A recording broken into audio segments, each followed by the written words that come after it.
Bismillah. Assalamualaikum warahmatullahi wabarakatuh.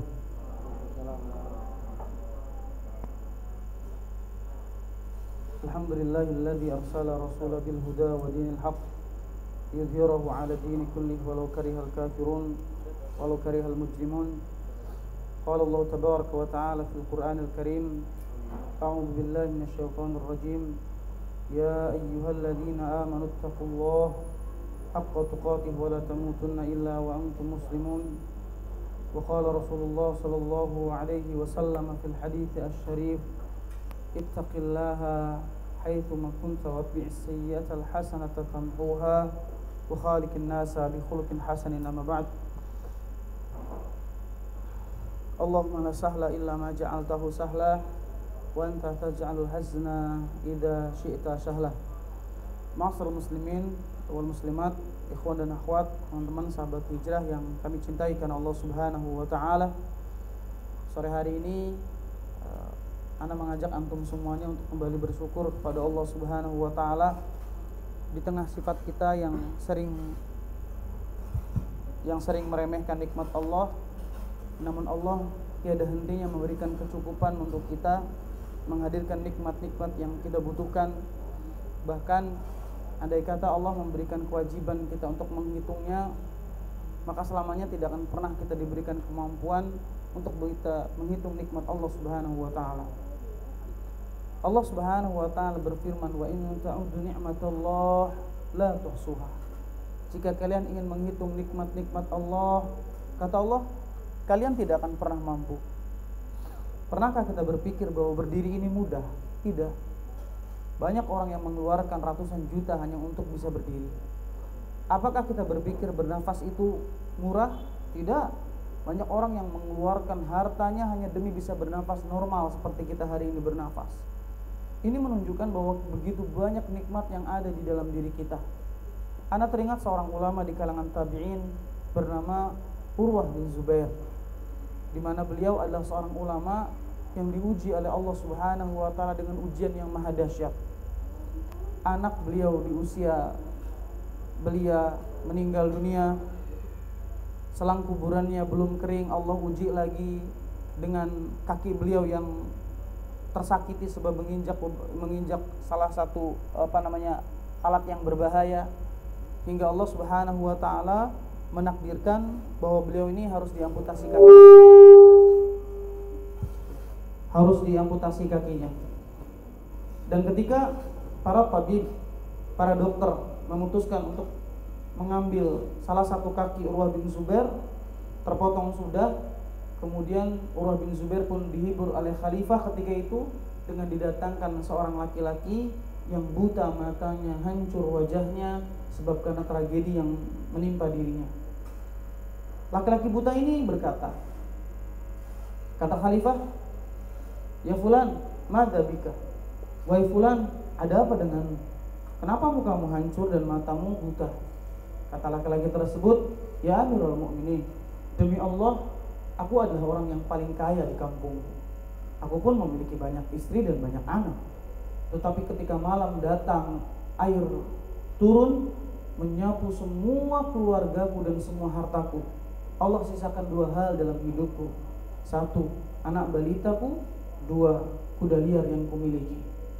Ketika aku putuskan untuk menangkap aset hidupku hanya kuda, ternyata bayiku sudah menjerit menangis. Tak kala aku melihatnya, ternyata kepala dan tubuh bayiku sudah terpisah diterkam oleh serigala. Akhirnya aku putuskan untuk mengejar kuda, namun akhirnya kuda tersebut meronta dan melawan hingga menginjak-injak wajah dan mataku. Butalah mataku dan hancurlah wajahku." "Ya Amirul Mukminin," tanya seorang tersebut. Kemudian Amirul Mukminin menyampaikan kepada Urwah, "Ya Urwah, lihat, ada orang yang diuji oleh Allah dengan ujian yang lebih dahsyat daripada ujian kamu." Tiba-tiba Urwah tersenyum. "Wahai Amirul Mukminin, kalau kau datangkan laki-laki buta dengan muka yang hancur tersebut untuk menghibur diriku, lantaran aku diuji dipotong kakiku, kehilangan putra sulungku, demi Allah, apa yang aku miliki lebih banyak daripada apa yang diambil oleh Allah Subhanahu wa taala. Aku kehilangan putra 1, sedangkan Allah titipkan 4 putra kepadaku, masih sisa 3. Allah berikan kekuatan kepadaku 4, tangan 2, kaki 2, baru Allah ambil 1, masih ada 3. Inilah yang banyak harusnya dilakukan oleh orang mukmin dan mukminah hari ini. Renungkan dan syukurilah betapa banyak nikmat Allah yang dihadirkan daripada rasa sakit yang Allah ujikan kepada kita.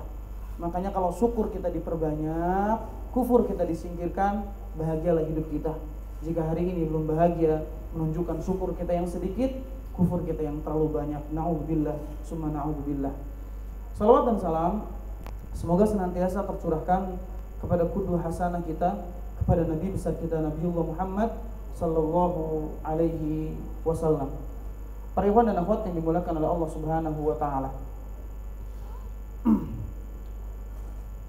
Adakah di antara teman-teman masih teringat di tahun 8 Hijriah, di mana di masa itu Rasulullah sallallahu alaihi wasallam masih hidup?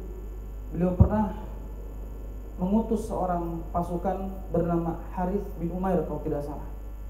Harith bin Umair ini adalah kepercayaan Rasulullah. Kalau teman-teman pernah nonton film kolosal namanya Telik Sandi, utusan yang diutus untuk menemui kerajaan-kerajaan untuk menyampaikan Islam atau risalah nubuwah. Sampai ketika Harith bin Umar ini diperintah oleh Rasulullah untuk datang ke Heraklius ketika itu, dia datang.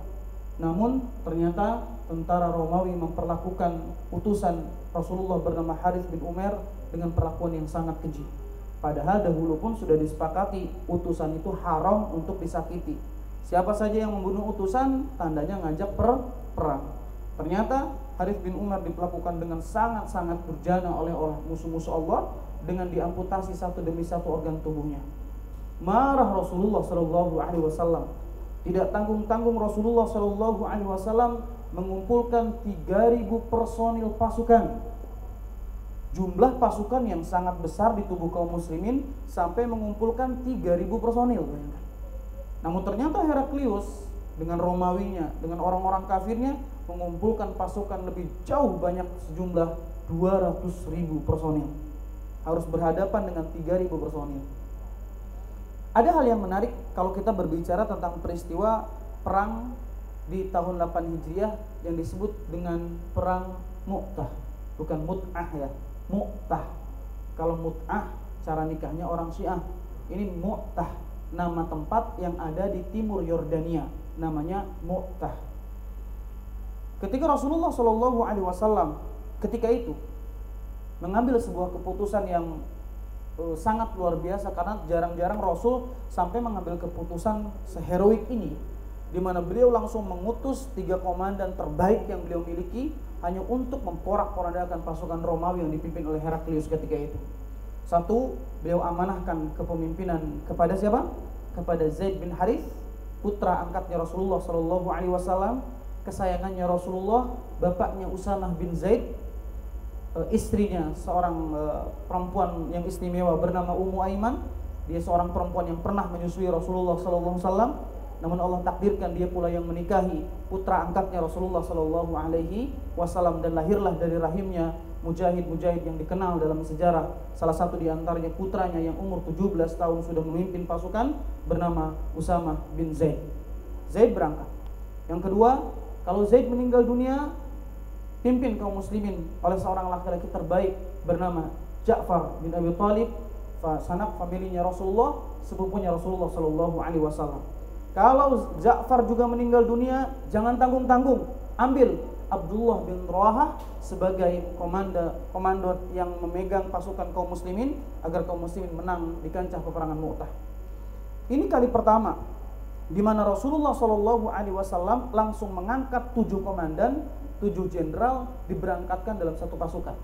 Ada hal yang menarik ketika proses pemberangkatan pasukan kaum muslimin ini, dan ini ada sangkut pautnya dengan pembahasan yang akan kita bahas hari ini. Ketika Zaid, Ja'far, Abdullah bin Rawahah berangkat, bukankah kita masih terngiang-ngiang bagaimana khutbahnya seorang laki-laki yang luar biasa bernama Abdullah bin Rawahah.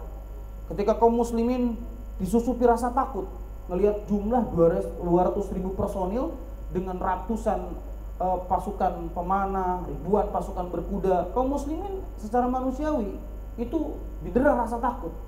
Ini pasukannya banyak, harus kirim pasukan lagi yang diutus oleh Rasulullah SAW. Tiba-tiba Abdullah bin Rawahah di atas kudanya berkhutbah dengan khutbah yang menggelegar. Kata Abdullah bin Rawahah, "Manu ayyuhan nas, duhai manusia, ma nuqattiluhum bil adad wala quwwah wala kathrah, ma nuqattiluhum illa bihadha ad-din alladhi akramana Allah bihi." Kata Abdullah bin Rawahah, "Wahai manusia, kita tidak pernah memerangi musuh Allah sebab karena jumlah, sebab karena hebatnya pasukan. Bukan. Dari dulu yang namanya jumlah kaum muslimin dalam medan pertempuran pasti kalah banyak dengan orang-orang kafir. Bukan itu tujuan kita. Ma nuqattiluhum illa bihadha din." Tetapi kita memerangi mereka sebab alasan agama Islam ini. Masya Allah. Ketika beliau ingin berangkat, tiba-tiba menetes air mata beliau. Orang-orang kebingungan. Ya Abdullah bin Rawahah, engkau dengan pintu surga itu sudah dekat.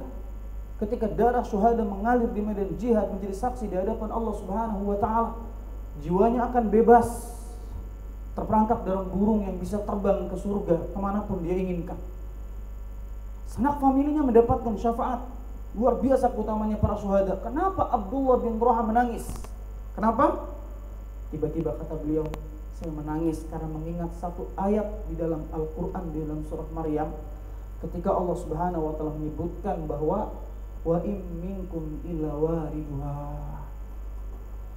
Setiap di antara kalian pasti memasuki neraka. Pasti masuk neraka. Dan inilah yang menjadikan Abdullah bin Rawahah ketakutan luar biasa.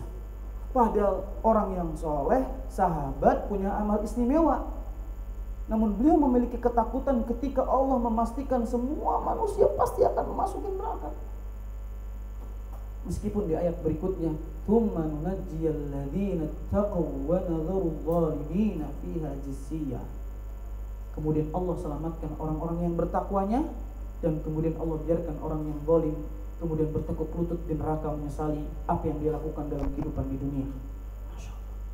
Lihat, Abdullah bin Rawahah pernah menyandarkan kepalanya di paha istrinya.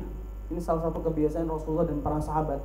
Itu biasa suami menyandarkan kepalanya di paha istrinya.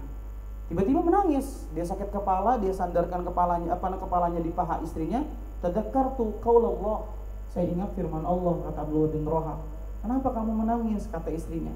Karena menangis itu adalah mengundang tangisan, sebagaimana tersenyum mengundang senyuman. Orang menangis, otomatis istrinya menangis meskipun tanpa alasan. "Kenapa engkau menangis, duhai suamiku?" Tadakkartu qaulallah, saya mengingat salah satu di antara firman Allah yang mengatakan, "Wa in minkum illa wariduha." Sesungguhnya setiap kalian itu pasti memasuki neraka. Nangis beliau. Padahal beliau mau berangkat, di medan jihad sudah dekat, tapi belum ingat ayat tersebut, nangis. Wajar jika Rasulullah SAW pernah bilang, "Lau ta'lamun ma a'lam." Andai kata kalian memiliki pengetahuan seperti aku memiliki pengetahuan tentang surga dan neraka, la dhahiktum qalil wa la bakaitum katsir. Kau pasti akan banyak menangis daripada banyak tertawa dalam kehidupan di dunia. Adakah orang yang sanggup bisa bertahan di panas api neraka, yang Allah mensifati neraka adalah salah satu tempat yang paling mengerikan? Makanya kalau hidup ini tidak ada yang ditakuti, pasti rusak hidup seseorang. Butuh ada yang ditakuti di dalam hidup ini agar kita tidak berhenti untuk membenah diri kita sendiri. Lihat negara-negara maju, menurut para pakar politik mengatakan, negara maju itu identik dengan ada satu hal yang ditakuti dalam kehidupannya. Korea Utara misalkan, karena berseteru tegang dengan Korea Selatan, maka dia bangkit dan pulih, semangat untuk menatap kehidupan. Jepang misalkan, dia takut dengan negara adidaya yang sudah membombir, hancurkan negaranya, Hiroshima dan Nagasaki, kemudian bangkit dan pulih dari sisi ekonomi, politik dan lain sebagainya. Orang Israel berupaya kuat karena tahu bahwa kaum muslimin di Palestina itu siap kapan waktu untuk merebut kekuasaan. Indonesia ini kan lucu. Jangankan negara gitu, Tuhan saja tidak ditakuti di Indonesia ini.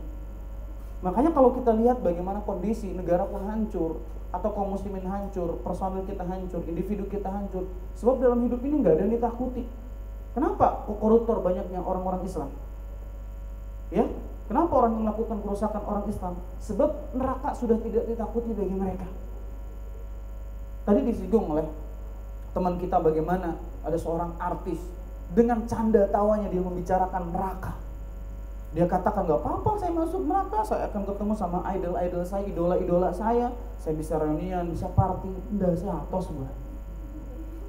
Dipikir neraka kayak kampung halaman gitu, bisa didesain sesuai dengan keinginan party tasyakuran gitu. Na'udzubillah min dzalik. Sampai ada, ya kalau dia mungkin orang Nasrani atau orang kafir, ini dari lisan seorang muslimah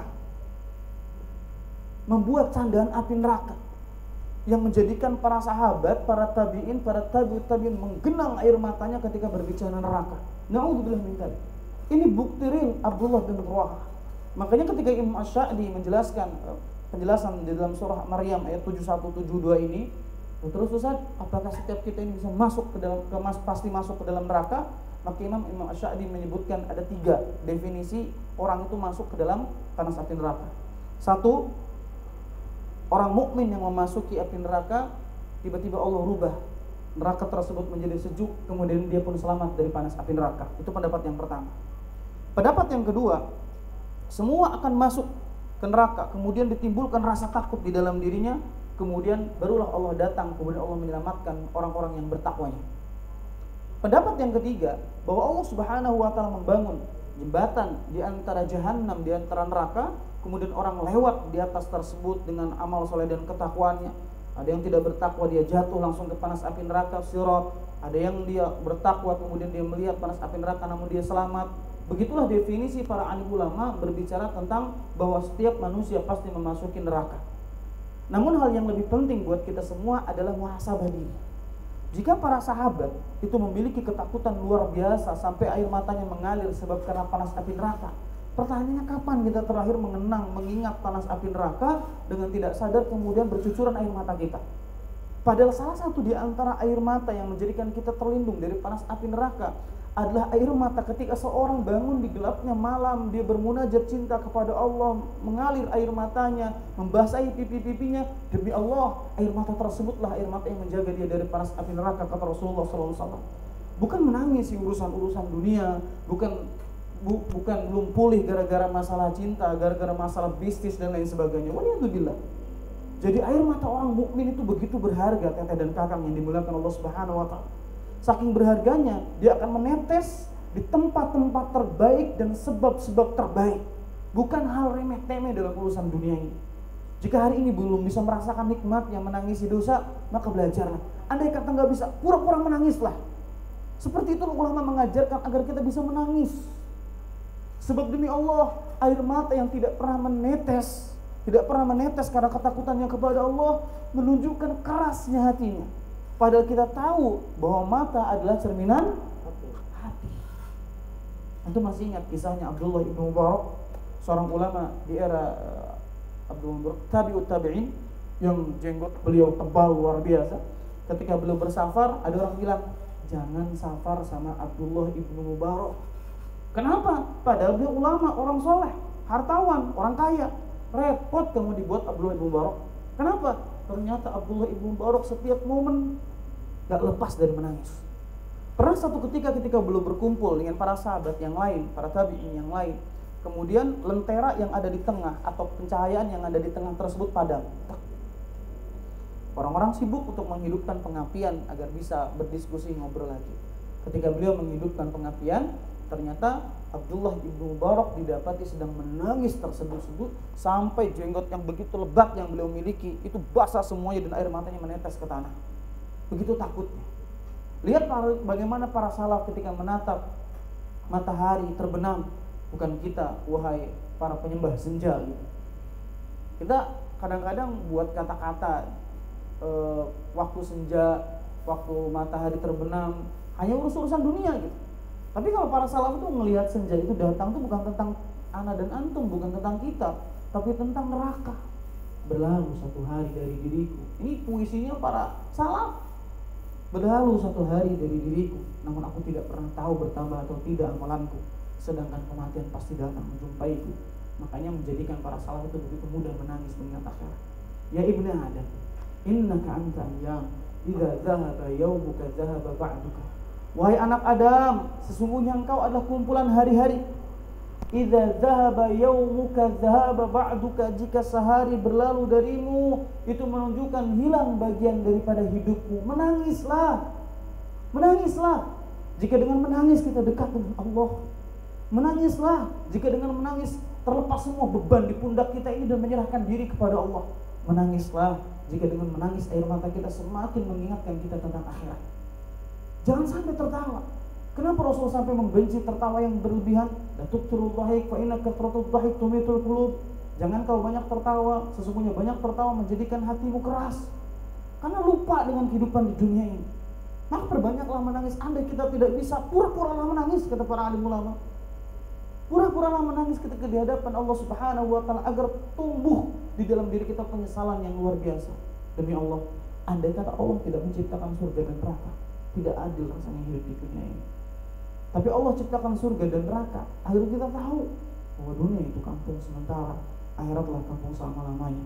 Jangan menjadi pribadi yang sibuk membangun istana dan rumahnya dalam kehidupan di dunia ini, namun dia merobohkan istananya yang suatu saat dia tempati di sisi Allah dan abadi di sisi Allah Subhanahu wa taala.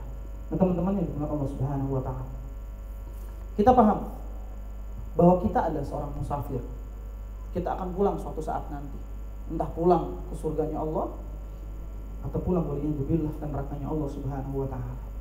Sebab itu Rasul banyak mengingatkan kita, kun fi dunya ka'annaka gharib aw 'abirus sabil. Hiduplah di dunia seperti orang asing, jangan terlalu nyaman. Aw 'abirus sabil, atau seperti orang yang menyeberang jalan.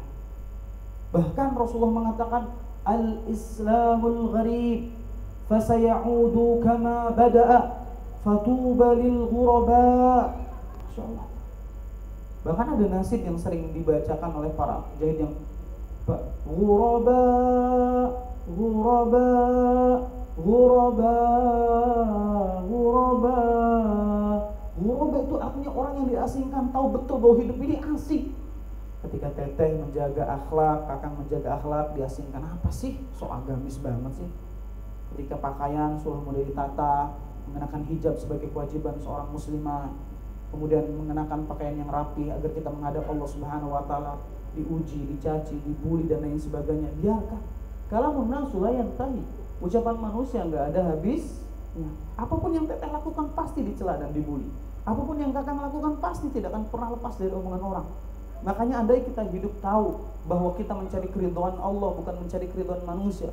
Begitu cepatnya manusia melupakan kita ketika kita sudah ditutup dengan kain kafan, dikubur di dalam tanah, lupa manusia sama kita. Kalau kita tahu betapa manusia cepat melupakan kita, untuk apa kita hidup ini hanya kejar-kejaran ridhonya manusia? Cari ridha Allah Subhanahu wa taala agar kita tidak kecewa.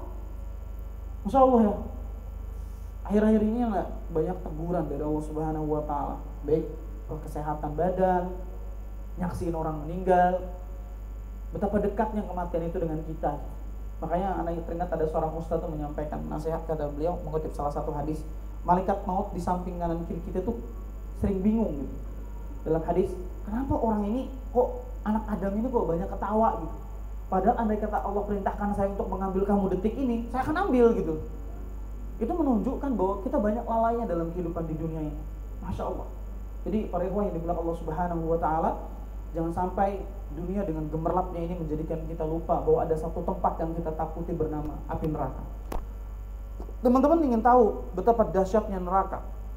Bukankah di dalam surah Hud ayat yang 106 sampai 108 ketika Allah berdialog, surga itu untuk siapa? Neraka itu untuk siapa?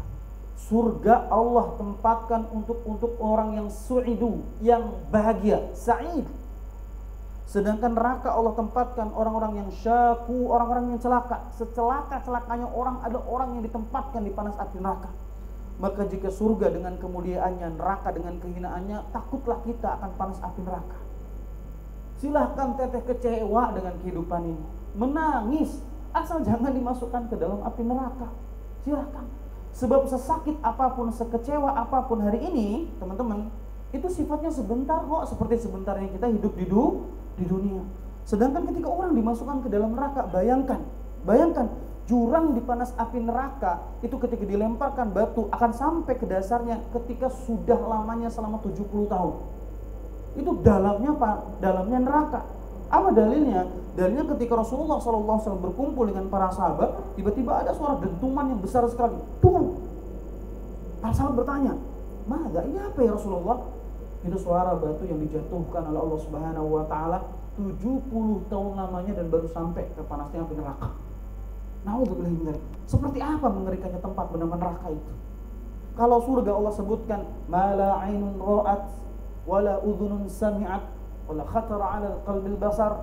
Surga itu dengan keindahannya tidak pernah ditatap oleh mata, tidak pernah terdetik di dalam hati, tidak pernah terdengar oleh telinga. Betapa indah Allah menciptakan surga. Makanya wajar saking indahnya ketika kaki kanan kita itu baru memasuki surga, Allah tanya sama hamba yang memasuki surga, "Hei fulan, masih ngerasa rasa sakit kamu dulu dihina di dunia? Masih ngerasa sakit kamu istiqomah hijrah, dicaci maki, dibully, sampai kamu meninggal dunia dalam ujian rasa sakit? Masih rasa sakit?" Apa jawaban hamba tersebut? "Wallahi demi Allah ya Allah, tidak ada rasa sakit kecuali cuma nikmat, nikmat dan nikmat." Sedang orang yang dimasukkan ke dalam neraka ketika kaki kirinya memasuki neraka, dia padahal orang yang paling banyak mendapatkan kenikmatan di dunia. Dia berzina, dia minum khamr, dia langgar aturan Allah, hidupnya kal hayawan, seperti hewan, tidak ada aturan, dia rengguk semua kenikmatan dengan cara yang haram. Tanya sama Allah, masih kerasa kamu dulu berzina? Masih nikmat kamu dulu pacaran? Masih nikmat kamu bebas membuka hijab kamu seolah-olah nggak ada yang mengendalikan kamu? Masih kerasa? Nggak ada ya Allah. Yang saya rasakan cuma sakit dan sakit. Nauzubillah.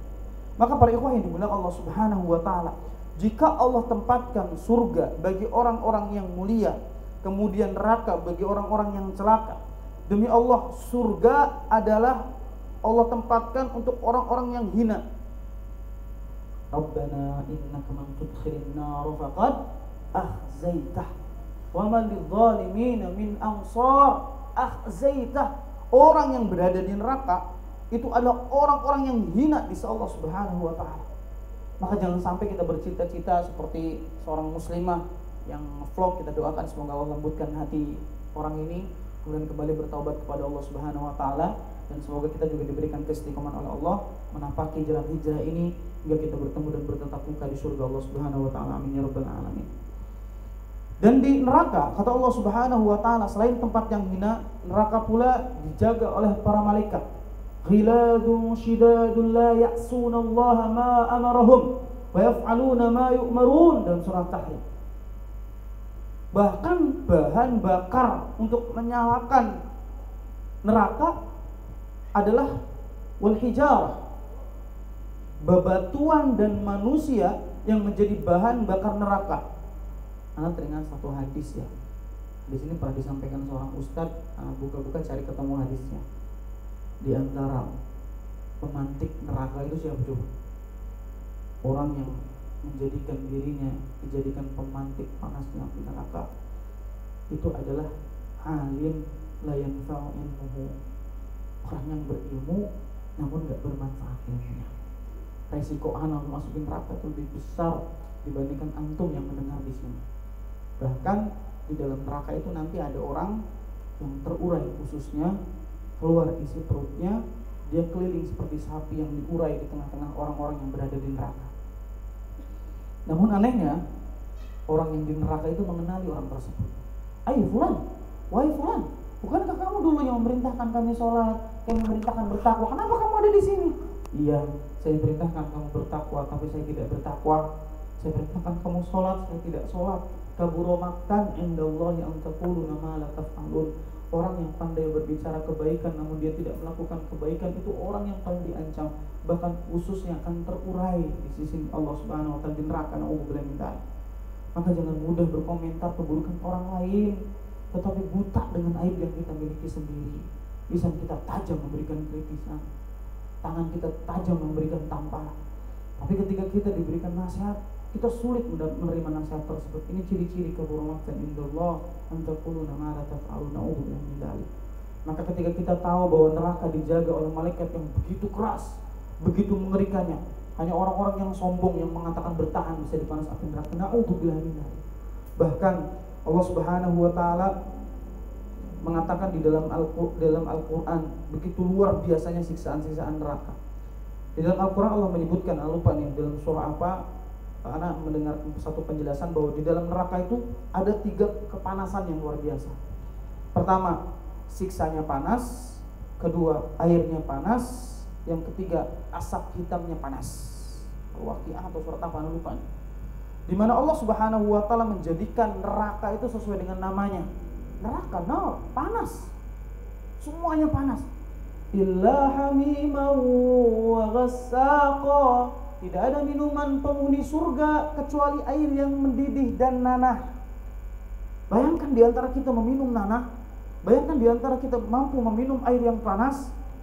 Bahkan panas sepanas-panasnya api yang ada di dunia ini, juz'un wahidun min sab'ina juz'un minan nar. Sepanas-panasnya api neraka, sepanas-panasnya api di dunia. Anak pernah ketika lagi aktifnya kajian di industri ya, di daerah pabrik sini, Posko. Itu dulu kajian seminggu sekali di situ. Dibawa sama drivernya, "Pak Ustaz, mau lihat tungku enggak?" katanya gitu. Ya, peleburan bajanya gitu. "Enggak apa-apa, Pak." "Enggak apa-apa, Ustaz, dari mobil aja, enggak usah turun." Enak dibawa sama drivernya untuk mengingatkan betapa dahsyatnya api yang ada di dunia. Ketika datang ke situ, baja kok kayak kolak gitu ya. Hancur lembut seperti itu, dicetak kembali, Masya Allah. Berapa kekuatan panasnya sampai meleburkan baja selembut tersebut. Ternyata kata Rasulullah, itu cuma juz'un wahidun min sab'ina juz'an minan nar. Itu cuma 1 dari 70 tingkatan api yang ada di neraka. Kalau baja yang begitu tangguhnya, komponen yang dibilang kuat, itu bisa selembut seperti air dipanaskan api yang luar biasa, itu cuma 1 dibandingkan 69 atau 70 bagian api neraka yang luar biasa panasnya. Bahkan Allah Subhanahu wa taala mengadab orang-orang yang dimasukkan neraka dengan kalimat baddalnahum juludan ghairaha. Ketika Allah bakar kulit orang-orang yang ada di neraka, Allah pulihkan kembali, dibakar kembali, pulihkan kembali, dibakar kembali.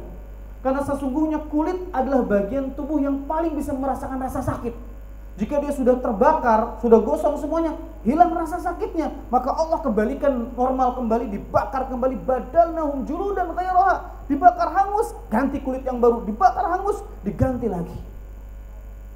Duhai hamba-hamba, duhai kakang teteh dan kita semua yang masih sombong dalam urusan dunia ini, yang meyakinkan dan memastikan bahwa kita masih bisa hidup di esok hari, berpikirlah sejenak betapa dahsyatnya neraka.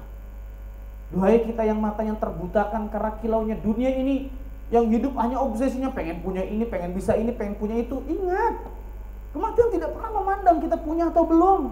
Kematian tidak pernah memandang kita pantas mati atau belum. Ketika dia datang, maka kita tidak bisa mengakhirkan atau mendepankan kematian kita. Kullu nafsin dha'iqatul maut. Setiap yang bernyawa pasti akan mati.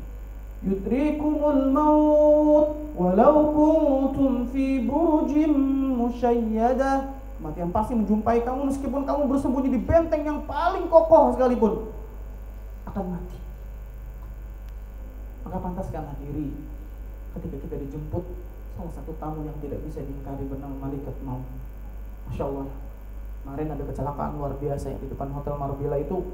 Lihat foto-fotonya, usianya sudah 50-an sekian, meninggal dunia. Kadang-kadang saya pribadi bawa motor kenceng-kenceng gitu, tapi kalau melihat kecelakaan itu jadi umes mentalnya. Tapi kalau megang motor mah ngebut lagi. Masya Allah, begitu dahsyatnya gitu. Kecelakaan tuh, kematian tuh begitu dekat. Dan siapa sangka diizin sama istri yang cuma ngeluyur depan Hotel Marbella, kepleset, langsung dihantam sama mobil, kepalanya pecah, isinya keluar. Masya Allah, segitu dekatnya gitu kematian dengan kita. Kapan saja kita ini bisa mati gitu. Tapi kenapa kok kita merasa nyaman dengan kehidupan di dunia ini sampai lupa untuk fokus dengan amal akhirat? Maka para ikhwan yang dibilang Allah Subhanahu wa taala, semoga sore ini menjadi renungan buat kita semua. Begitu dahsyatnya api neraka, begitu dahsyatnya neraka, agar kita mawas diri untuk kehidupan ini sementara, fokus untuk beramal akhirat. Kemudian neraka juga disifati oleh Allah Subhanahu wa taala punya sab'atu abwab. Neraka juga punya 7 pintu, di mana setiap pintu itu akan dimasuki setiap kaum masing-masing. Sebagaimana surga pun memiliki pintu-pintu. Na'udzubillah min dzalik. Maka Apalagi kalau teteh nih, saya wasiatkan buat para teteh-teteh yang anak cintai karena Allah Subhanahu wa taala. Kalau berbicara neraka, para sahabat itu sering ketakutan. Ya Rasulullah, kenapa sih perempuan itu banyak dimasukkan ke panas api neraka? Kenapa? Sampai ada seorang sahabat berani bertanya kepada Rasulullah. Ada beberapa hal diantaranya kenapa perempuan itu banyak masuk neraka. Satu, perempuan tidak pandai menjaga lisannya. Dua, perempuan tak pandai menjaga kemaluannya. Tiga, perempuan yakfurnal asir. Perempuan itu sering sekali kufur terhadap nikmat yang didatangkan oleh suaminya. Ini bukan perkara remeh, diancam oleh Allah Subhanahu wa taala dengan neraka. Makanya kalau hari ini sudah teteh latihan bagaimana bersyukur, bagaimana menjaga lisan, bagaimana menjaga kemaluan, insya Allah nggak ngaget nanti kalau berumah tangga. Yang sudah berumah tangga pun akan senantiasa belajar untuk menjaga tiga hal tadi: jaga lisan, jaga kemaluan, dan jaga rasa syukur kita kepada Allah Subhanahu wa taala. Insya Allah jika teteh menunaikan kewajibannya sebagai seorang istri, sebagai seorang muslimah, sebagai seorang ibu, kemudian suami teteh melepaskan teteh di rumah, berangkat ngaji, berangkat kerja, berangkat mencari nafkah, ridho, Masya Allah dia akan fokus untuk beramal akhiratnya. Makanya salah satu di antara kewajiban kita, Allah sebutkan di dalam Al-Quran, a'udzubillahi minasyaitonirrajim, ya ayyuhalladzina amanu hu anfusakum wa ahlikum nar. Itu kewajiban kita. Pertama, ibda min nafsik, mulai dari diri kita sendiri untuk menjaga dari panas api neraka. Yang kedua, baru mulailah dari keluarga kita.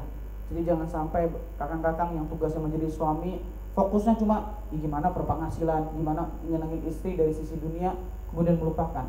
Pernahkah antum ngecek istri antum, wudunya udah bener belum, sholatnya udah bener belum, termasuk anak pribadi? Koreksi, iya ya, Masya Allah ya, saya perhatian banget ya sama akhwat-akhwat di luar gitu. Istri anak malah nggak mendapatkan perhatian, cuma hanya sekedar perhatian datang, kasih senyum, kasih candaan, romantisme. Padahal yang paling utama adalah bekal dia menuju akhirat, karena kewajiban buat anak untuk mengajarkan anak, istri anak pun dalam rangka menjaga diri dari panas api neraka, termasuk teman-teman sekalian yang dimuliakan Allah Subhanahu wa taala. Maka jadilah pribadi yang hari ini betul-betul mawas diri, bahwa jadikan, kata Imam Syafi'i, jadikan dunia itu berada di tangan kita, kemudian akhirat berada di dalam dada kita, dan jadikan kematian itu senantiasa ada di pelupuk kedua bola mata kita, agar kita hati-hati. Dunia jadikan di tangan. Kenapa di tangan? Biar mudah pindah tangannya. Kenapa akhirat di hati? Karena biasanya sesuatu yang dimasukkan ke dalam hati itu sulit untuk dikeluarkan. Makanya jangan buru-buru memasukkan segala sesuatu ke dalam hati. Jangan baperan, ya nanti dikecewakan oleh perasaan kita sendiri. Wallahu a'lam bishawab. Yang jelas masih banyak pembahasan kita tentang masalah neraka. Kalau dibahas secara detail tentang neraka itu seperti apa, sifatnya seperti apa, nggak akan ada habisnya. Begitu luar biasa mengerikannya neraka. Zafir, syahid, salah satu di antara aktivitas orang di neraka itu nafasnya penuh terburu-buru karena ketakutan kepada Allah Subhanahu wa taala. Maka mumpung kita belum meninggal dunia, masih di kesempatan oleh Allah, yuk muhasabah diri, perbaiki diri. Pastikan bahwa kita bisa mati dalam kondisi enak. Jangan bisa memastikan bahwa hidup kita pasti enak. Oke, barakallahu fikum, karena kita waktunya sharing time. Sebenarnya konsep yang dibangun oleh Switch On ini lebih sharing time, sharing gitu. Jadi nggak perbanyak tausiah dari ananya. Kita bahas masalah, kita kaji, kemudian kita ngobrol bareng supaya didapatkan solusinya. Nah, berhubung waktunya masih banyak ya, alhamdulillah, karena juga target maghribnya bukan di sini, di salah satu masjid yang ada di daerah Ciwandan sana, insyaallah.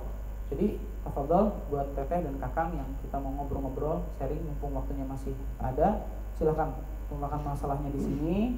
Kemudian kita bahas satu persatu, semoga ada kebaikan di setiap problematika yang kita bahas di sini. Wallahu a'lam bishawab. Silakan.